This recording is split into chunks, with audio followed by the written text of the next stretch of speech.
हरिओम।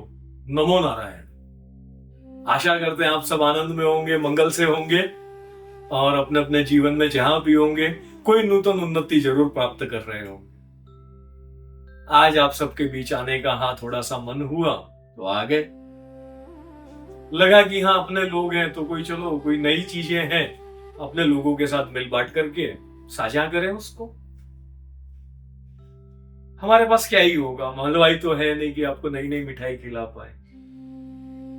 पंडित है, कोई ग्रंथों का अध्ययन करते हैं, गुरुजनों के बीच रहते हैं, गुरु परंपरा से आते हैं तो गुरुजनों के सानिध्य में रहते हैं, गुरु वाणियों को सुनते हैं और उसी से धीमे धीमे रोज अभ्यास करते करते किसी चीजों में परिपक्व होते हैं।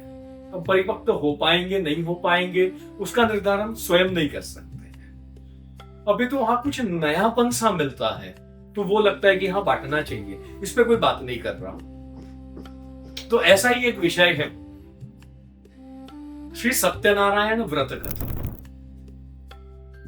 तो सत्यनारायण व्रत कथा हम लोग महाराष्ट्र से आते हैं और जैसे सब जानते ही हैं मुंबई से है बेस हमारा। तो यहाँ में हर चीज में महाराष्ट्रियन कल्चर के अंदर सत्यनारायण व्रत कथा को बहुत प्रधानता दी गई है और ये इतनी प्रधानता दी है कि विवाह के बाद दूसरे दिन नूतन वर वधू को पहले सत्यायन की कथा करनी होगी, फिर वो अपना संसार शुरू करते हैं।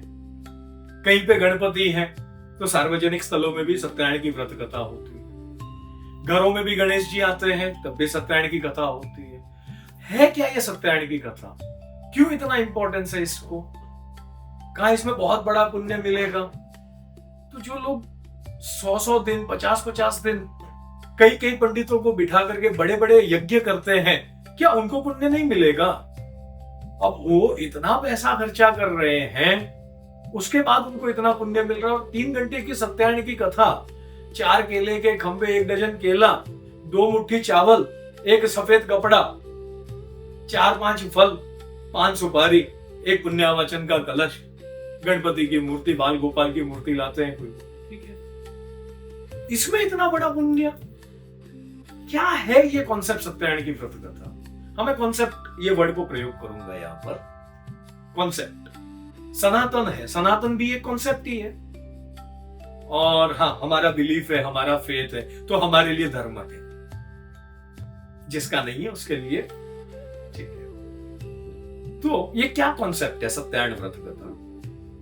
तो 5 अध्याय की कथा है पर इसके पहले पूजा बताई गई। पूजा क्या है? तो पूजा नाम किसी को पूछो पूजा क्या है तो कि भगवान का सेवा करो, ये करो, वो करो, फला करो, ढिमका करो, पूजा है। पूजा के कोई और कई वेरिएशंस बता देंगे लोग। तो शास्त्रों में लिखा पंचोपचार पूजन, मानसोपचार पूजन, षोडशोपचार पूजन, अन्योपचार पूजन है। श्री हरि नारायण के त्रिंशोपचार पूजन है, श्री राजराजेश्वरी भगवती माँ के राजोपचार पूजन है, तो शिव महादेव के भी राजोपचार पूजन है। तो फिर ये राजोपचार पूजन, षोडशोपचार पूजन, पंचोपचार पूजन, मानसोपचार पूजन, फिर ये क्या पूजन है? तो ये पूजन क्या होता है? तो पूजन ये वर्ड आता है कहां से? तो कि पूजा से। अब पहले इस पूजा को समझना होगा, पूजा क्या है? तो कहे पूजा, तो अब उसके कई वेरिएशन जैसे बताएं लोग कहेंगे, पर हमने क्या देखा? तो जहां पे आत्मा का परमात्मा के साथ मिलन हो जाए वो नाम पूजा। अब इसको ऐसे समझिए कि जैसे कोई बहुत ही प्रभावशाली व्यक्ति है, कोई भी हो सकता है, वो आपके मस्तिष्क में जो हो सो।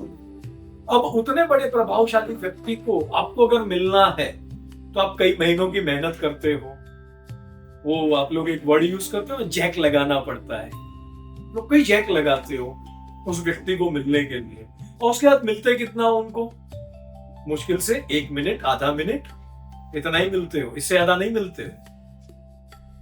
अब ये जब आप मिलकर के वहां से बाहर निकलते हो ना, आप स्वयं में फूले नहीं समाते हो कि आपने आज इतने बड़े व्यक्ति के साथ मीटिंग कर ली, ठीक है, वो लोग के ऊपर आपने वो कर लिया।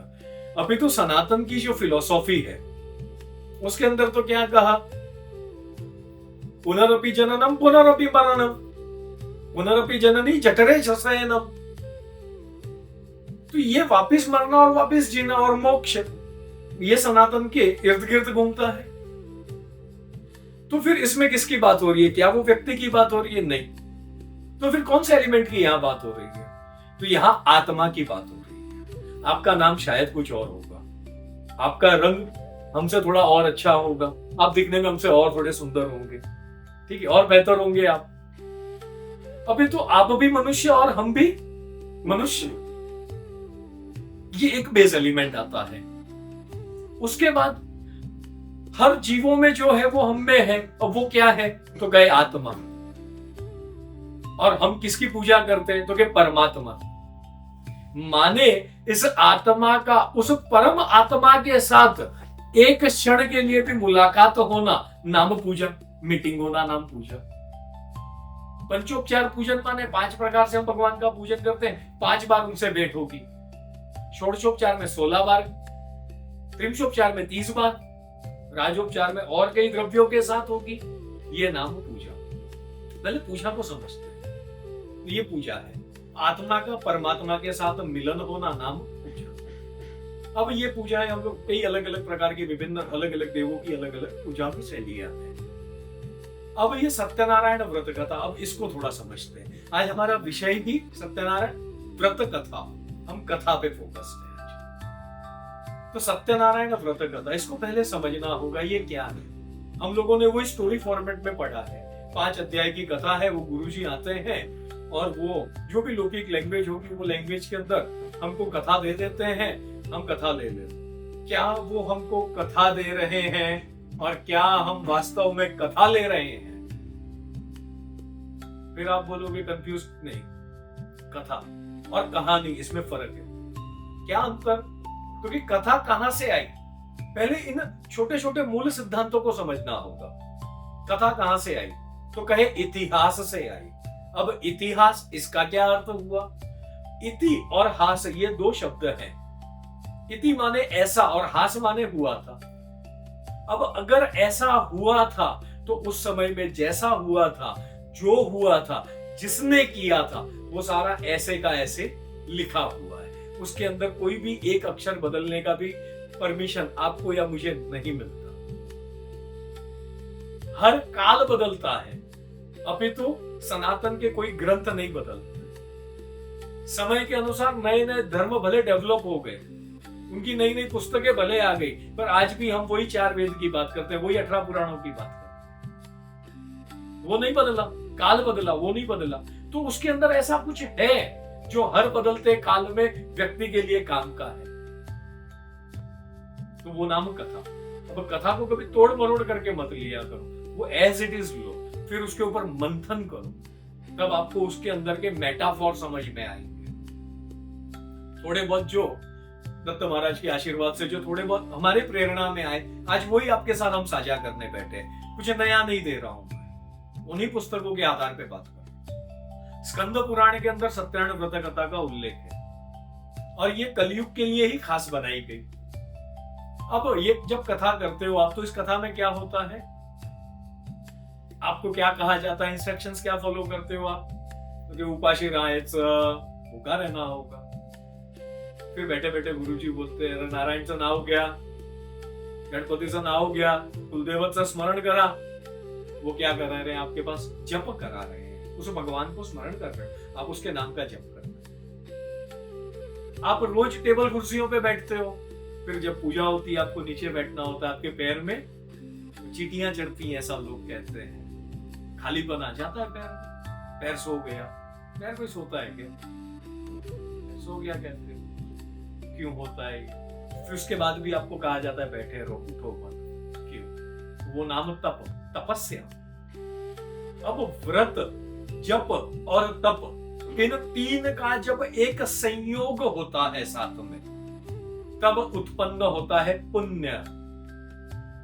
रोज हम हमारे घर के अंदर भी सुबह उठने के साथ, ठीक है, वो बेड टी की आदत आजकल पड़ गई है लोगों को, कब्जियत ज्यादा होने लगी है, ठीक है, चाय पियो, फ्रेश हो जाओ, स्नान करो, अपने घर के भगवान के सामने एक दिया लगाओ, एक धूप लगाओ, उस भगवान के सामने हाथ जोड़ो, बैठो उनके सामने, अपनी माला लो, जो आपके इष्ट हो, जो आपके कुल देवत हो, उसको आप उनका जप करो और उसके बाद आपका जो भी ब्रेकफास्ट है ये करो। तो इसमें आपने क्या कमा लिया? तो देखो, जब तक आपने पूजा नहीं की, आपने अन्न नहीं ग्रहण किया, आप व्रत में रहे, अन्न व्रत में रहे।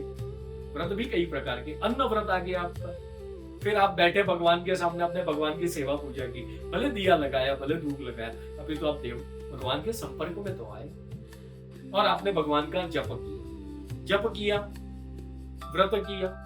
और अब आप इतना, आपको भागना है, कहीं आपको जाना है, कोई रश है, कुछ है, ये है, वो सब चीजों को छोड़ करके आप अपना आसन लगा करके भगवान का नामस्मरण कर रहे हो। ये आपने क्या किया? तपस्या की। ये रोज थोड़ा थोड़ा, भले सुबह 10 मिनट ही करो, पर ये रोज करने से आप एक छोटा रिचार्ज कमाओगे पुण्य का।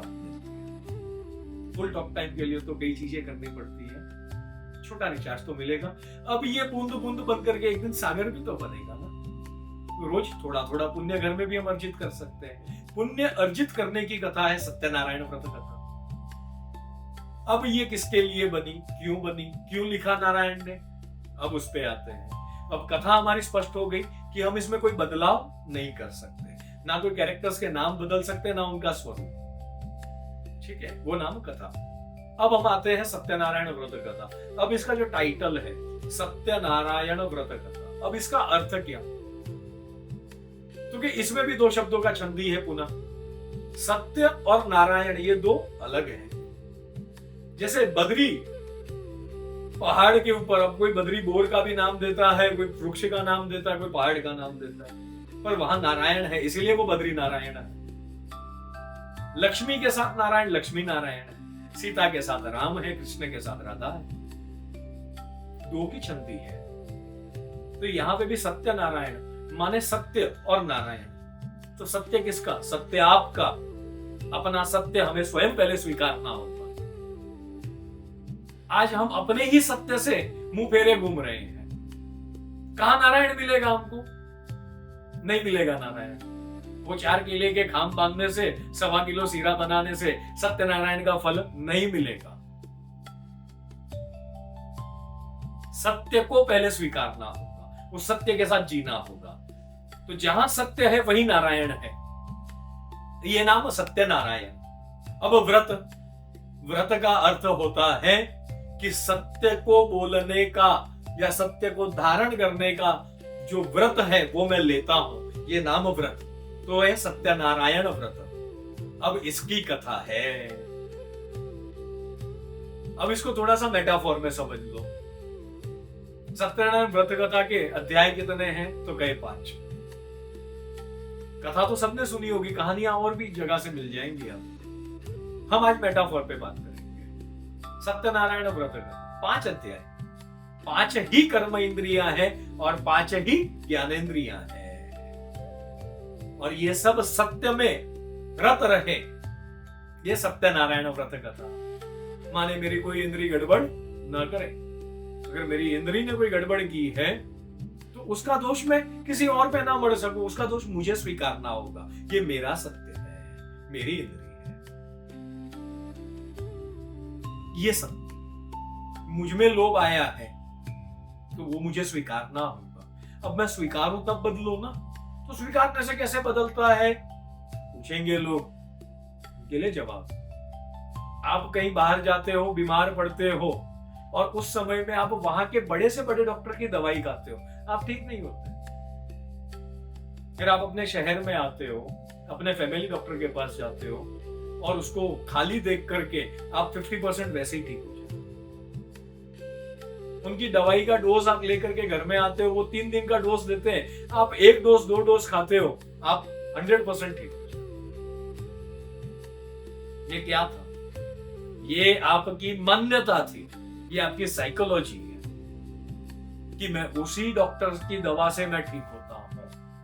बस वही मान्यता यहां भी काम आएगी। है वो आप जानते हो, उसका अभ्यास है आपके पास, बस उसको कर नहीं रहे, वो सत्य नहीं स्वीकार रहे। सत्य में कोई चिंता नहीं है, कुछ याद नहीं रखना पड़ता, जो है जैसा है वैसा है, कोई परिवर्तन नहीं है। अच्छा नहीं लगेगा, सुंदर नहीं लगेगा, पर जीवन में सार्थकता जरूर देगा। भी है सत्यनारायण व्रत।